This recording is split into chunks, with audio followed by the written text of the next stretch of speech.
स्वच्छ नोबेल या पुरस्काराने गौरवण्यात आले, म्हणून त्याच्या स्मरणार्थ 28 फेब्रुवारी हा दिवस राष्ट्रीय विज्ञान दिन म्हणून साजरा केला जातो.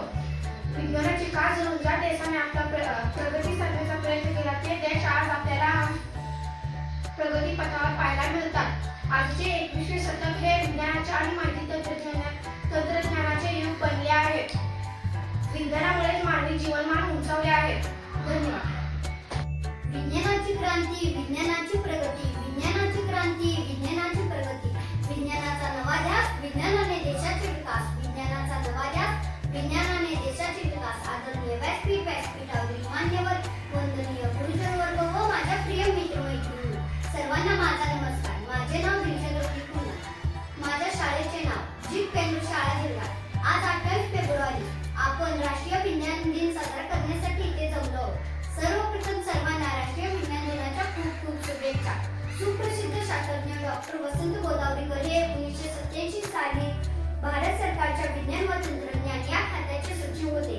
त्यावेळी त्यांनी देशात विज्ञानाचे वातावरण निर्माण करण्यासाठी व नोबेल पुरस्कार विजेते ज्येष्ठ भारतीय शास्त्रज्ञांचे सर सी.व्ही. रमण यांच्या कार्याचा सन्मान करण्यासाठी राष्ट्रीय विज्ञान दिन सुरू. चंद्रशेखर रमण यांनी विज्ञान क्षेत्रात अनेक शोध लावले.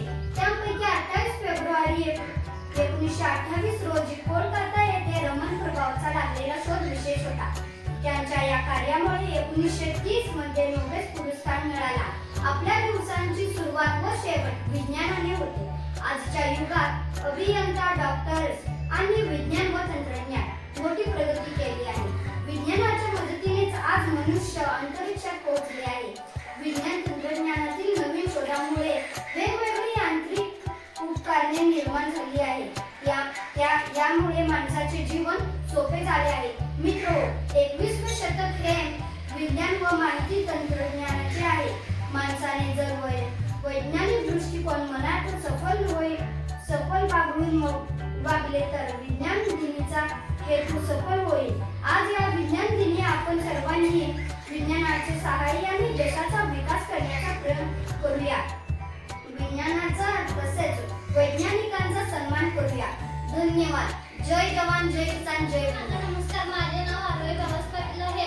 मी आज विज्ञान दिनावर भाषण करणार आहे. ते तुम्ही शांतचित्ताने ऐकून घ्यावे अशी माझी नम्रतेची विनंती आहे. सूर्यतबकडी एखाद्या वस्तूच्या सूर्यप्रकाशातील छायाची मात्रा व दिशा यांच्या मदतीने वेळ दर्शवणारे उपकरण म्हणजे सूर्यतबकडी. एक काठी पृथ्वीच्या अक्षाला समांतर ठेवून काठीची छाया दिवसाच्या वेळी तबकडीवर खोटे पडते ते नोंदवून कालमापन केले जाते. असे चित्रातील सूर्यतबकडी जंतर मंतर नवी दिल्ली येथे आहे. भारतीय शास्त्रज्ञ सी.व्ही. रमण यांनी सादर केलेले प्रकाशाचे विकिरण संशोधन रामन परिणाम म्हणून ओळखले जाते. त्यांनी 28 फेब्रुवारी 1928 रोजी हा शोध लावला. त्या शोधाच्या स्मरणार्थ 1978 सालापासून 28 फेब्रुवारी हा दिवस राष्ट्रीय विज्ञान दिन म्हणून साजरा केला जातो.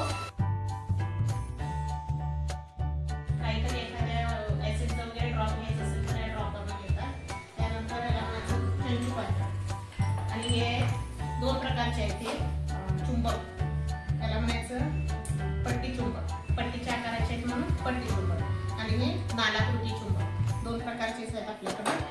त्यानंतर याला म्हणतात वर्नियर ट्रायल. एखाद्या वस्तूची जाडी मोजण्यासाठी याचा वापर करतात.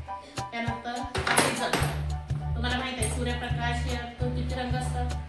इंद्रधनुष्यात 7. याच्यातून जर सूर्यप्रकाश केल्यानंतर याचं 7 रंगामध्ये विभाग निघते. 7 रंग कोणकोणते? लाल, जाताना पाणी. त्यानंतर हे आहे लिटमस कागद. 2 प्रकारचे असतात लिटमस कागद, एक लाल आणि एक निळा. आम्ल व आम्लारी ओळखण्यासाठी लिटमस कागदाचा वापर करतात. हे डिसिक्शन बॉक्स. जीवशास्त्रामध्ये तुम्ही जर गेला, पुढे डिसिक्शन करायचं असते. कुठले जुरळ वगैरे असतात प्रयोगासाठी, ते सूक्ष्म त्याच्यातील शरीरामधील सूक्ष्म ह्याचा अभ्यास करण्यासाठी, घटकाचा अभ्यास करण्यासाठी या बॉक्सचा वापर करतात. हे काय प्रतिकृती कशाचे? हृदय. हे सुद्धा हृदयाची आणि मेंदूची.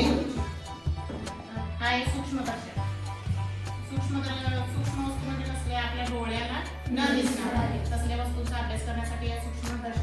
वापर करतात. आणि हा आहे आपला मागे सांगाडा. त्याच्यावरून आपण आपल्या शरीरामधील विविध हाडांचा अभ्यास करू शकतो.